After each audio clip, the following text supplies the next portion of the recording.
12 na kaya? Wala kaming wala mo, ipon lang. Hindi, kinuha ko lang yung ano. Wow, ipon na. Ano sinigang? Oo. Ano yung sarili mo gawa? Hindi. Kapitbahay. Sige, sa'yo na lang lang. Eh tayo. Akin na yung pagkain mo. Kain, hipon. Ipon, saka Sinigang? Hinipon, hipon nga ano. So, baka makabili nga.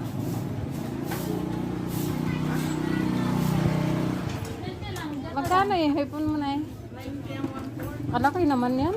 Oh, may maliliit. Piliin ang maliliit. Maliliit lang. Diba?